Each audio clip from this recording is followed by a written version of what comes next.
My name is Irma. As I sit here in my new office, looking out at the bustling city below, I'm reminded of a pivotal moment in my career that changed everything. It was the day I received a text from an old acquaintance, Marcus. "Your work is amateur. I fixed it for everyone's sake." Those words echoed in my head, just as they had done countless times before. I grew up in a small town, the daughter of a hard-working mechanic and a schoolteacher. My parents were simple, honest people. My father was a man of few words but was incredibly dedicated to his work. He taught me the value of hard work and perseverance. My mother, on the other hand, was warm and nurturing. She encouraged my love for technology and learning from a young age. With their support, I managed to get into a good college and graduated with a degree in software engineering. After graduation, I landed my first real job at a mid-sized tech company. I was 26, full of energy and ideas, but also a bit naive. I had built a communication tool over the course of 3 years. It wasn't flashy, but it was solid. It could help teams coordinate faster, reduce delays, and improve clarity in communication. I was so proud of it. The day of the investor meeting started like any other Tuesday. I woke up at 6 o'clock, took a shower, and had toast while standing by the window. My presentation was ready. 3 years of hard work was condensed into 40 carefully crafted slides. Every feature was tested, every number was verified. I checked everything the night before. The file worked perfectly, the transitions were smooth, and the data loaded fast. I even practiced my presentation in front of the bathroom mirror twice. It felt silly, but I wanted everything to be perfect. When I arrived at the office at 8 o'clock, Marcus was already there. He usually came in around 10 o'clock, so his early arrival surprised me. He had headphones on, typing away on his computer, with an energy drink next to his keyboard. I waved at him, and he nodded back. "Big day," he said, pulling one headphone off. I admitted that I was a little nervous.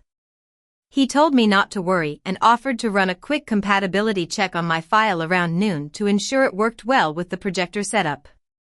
It made sense. Marcus had been with the company for 8 years. He knew the equipment, the investors, and everything I didn't. When I first joined the company, he showed me around, explained how things worked, and introduced me to my colleagues. He even shared his lunch with me when I forgot mine in my first week. He was like a mentor to me, someone I could turn to when I didn't understand office politics or needed advice on how to phrase an important message. I went to my workspace and started my day. I answered some messages and fixed a minor bug that someone reported. The morning seemed to drag on. Every time I looked at the clock, only 5 minutes had passed. Finally, at 11:30, I sent Marcus the presentation file through our internal transfer portal. He replied 2 minutes later, saying he had received it and was running the checks. He told me to go grab lunch and relax. I wasn't hungry, but I went to the pantry anyway. I made myself a cup of tea, trying to calm my nerves. My hands were shaking a bit, not from fear but from anticipation. This meeting could be a game changer for my career. If the investors liked my tool, I could expand it, hire a team, and make a real impact. At 1:15, I headed to the main meeting room to set up early. But the door was locked. I swiped my access card, and the red light flashed. I tried again, with the same result. It was strange.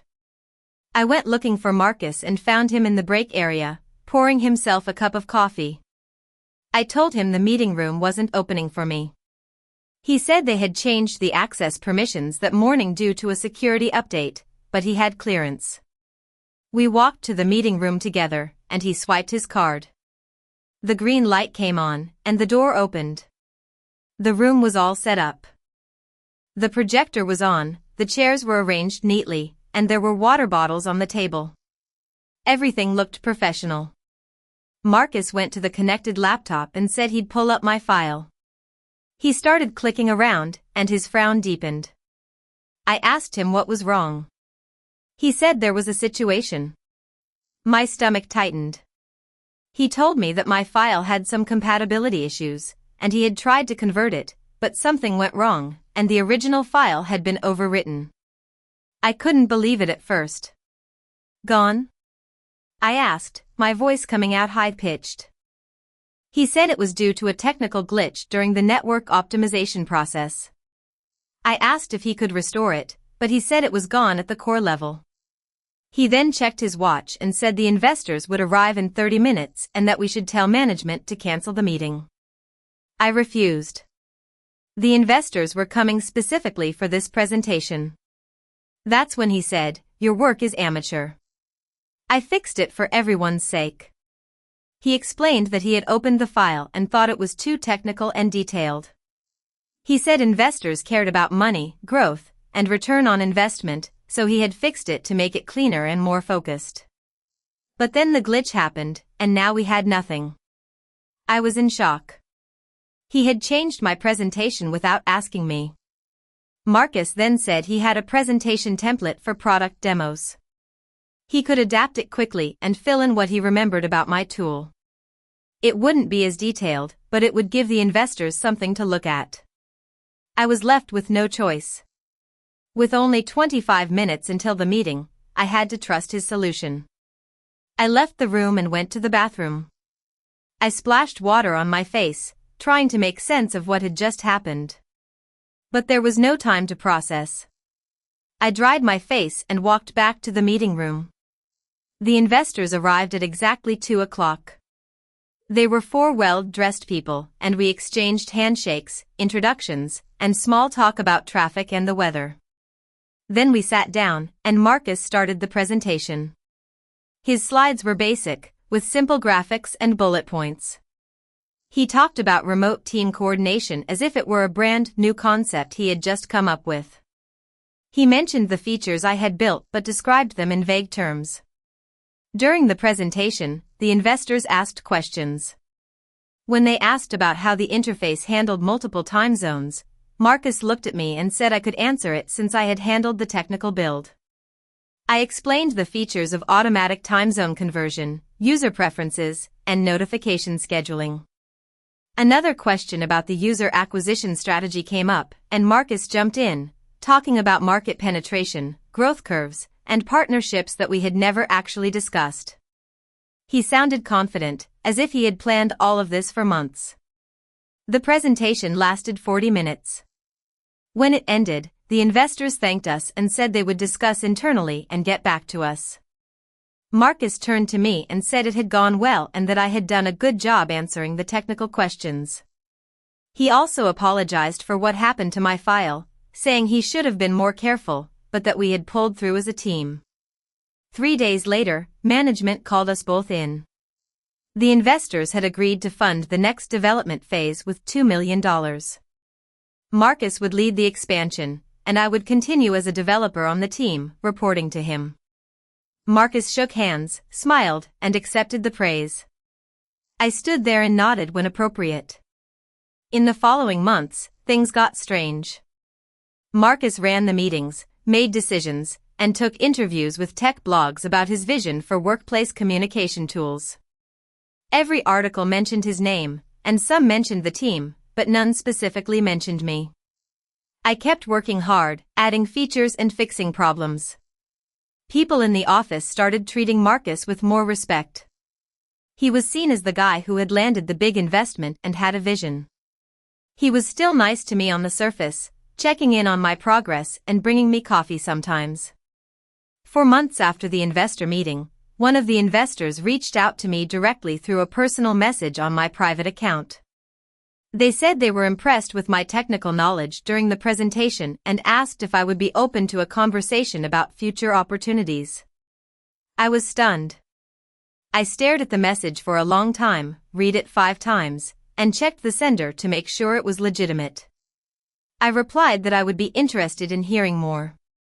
We set up a call the following week. It turned out they were opening a new division in a different city, focused on communication tools for distributed teams. They needed someone to lead the development, someone who understood the technical side and could build from the ground up. They said they remembered my detailed answers during the pitch and that they had looked into the project history and saw my name on most of the development commits.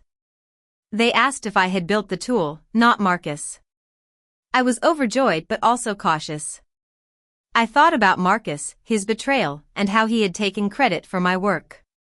When they sent over the details of the role, which included being a lead developer, having product direction, team building responsibilities, a competitive salary, equity, and full creative control, I knew it was everything I had wanted. But I also had a plan. I asked for another call and told them I wanted to accept the offer, but I needed them to do something first. I explained that there would be a vice president level promotion available at my current company soon, and I needed them to make sure Marcus got it. I wanted them to publicize the investment success and credit him publicly so that the company would have no choice but to promote him. They were initially confused, but when I explained that I needed him locked in with a long-term contract and high penalties for leaving, they understood. They said they could make it happen because their investment gave them influence. 2 months later, the company announced organizational changes. Marcus was named Vice President of Product Development.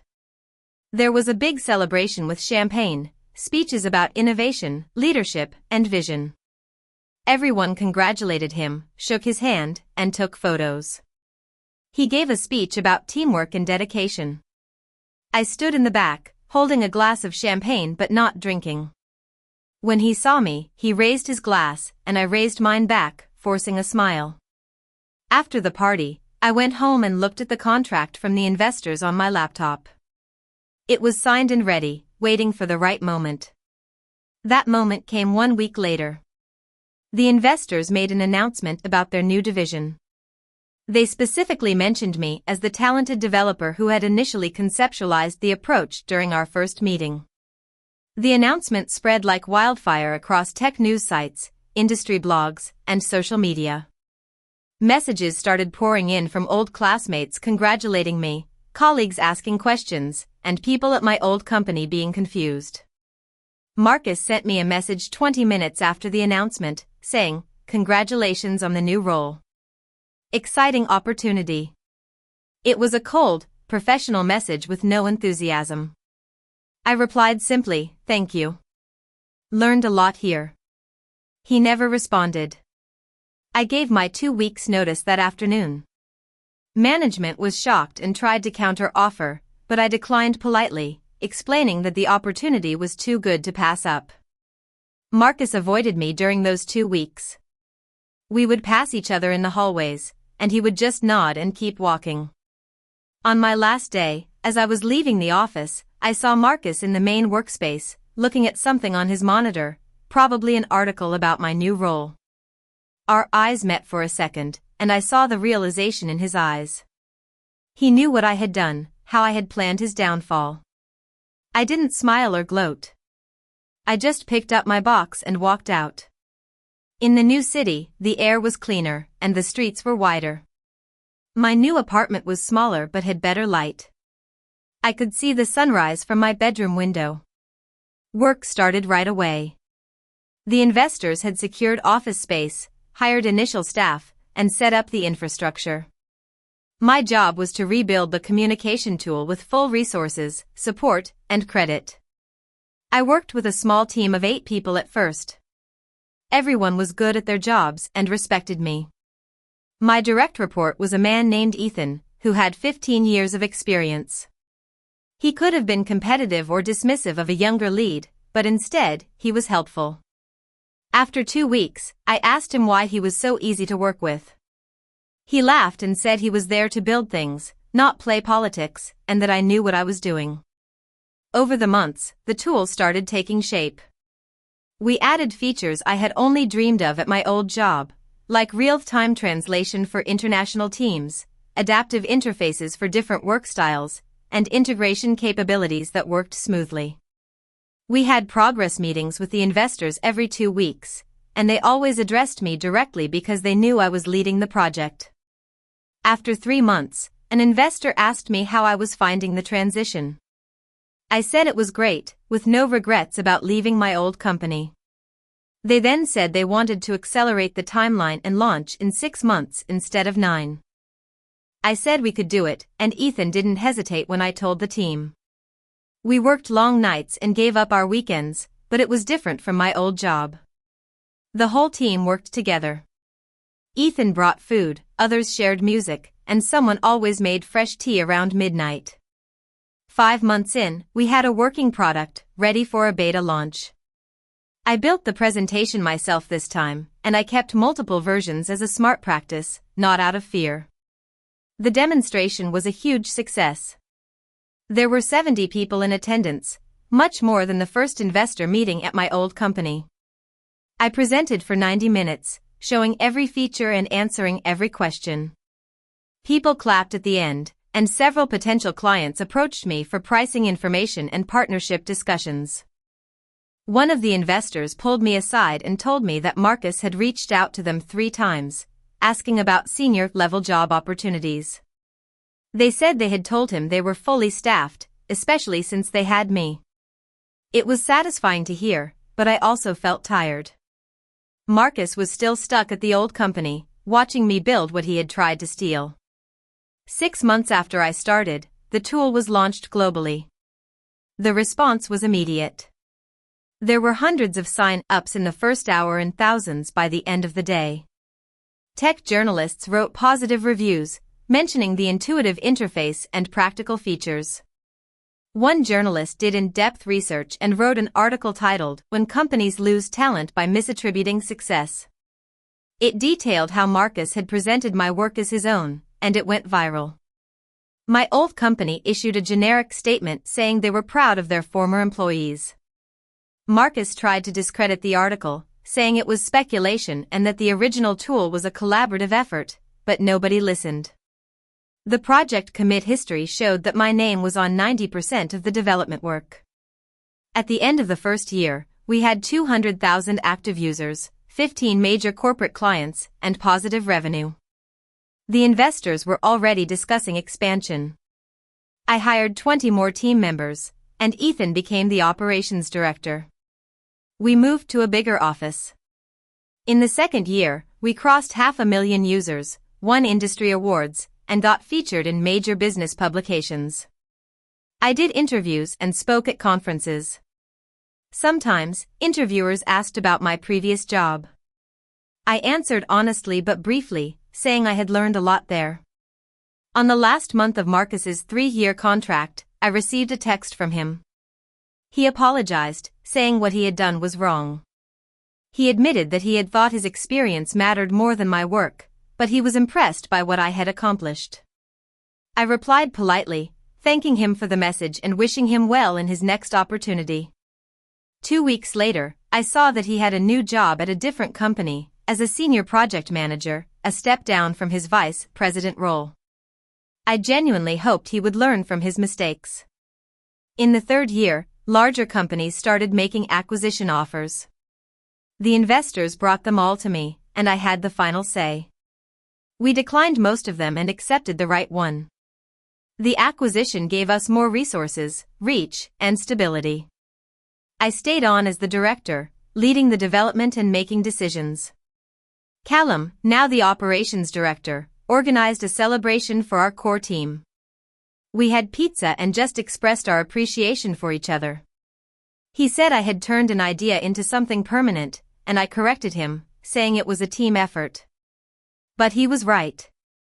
It all started with me, in a company that didn't value my work, with a mentor who betrayed me. But I was able to turn that betrayal into motivation and build something better. As I look back on these past few years, I'm reminded that while Marcus taught me to triple back up my work, I've truly learned to quadruple back up my future, plan strategically, and never let betrayal define me. I'm building tools that help people, leading teams that respect collaboration, and creating things that matter. That's what makes all the difference.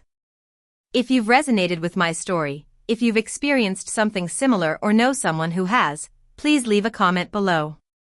Share where you're listening from. Your support helps these stories reach people who need to hear them. And if you haven't already, please like this and subscribe. There are more stories to tell, more experiences to share. Thank you for being here. Thank you for listening.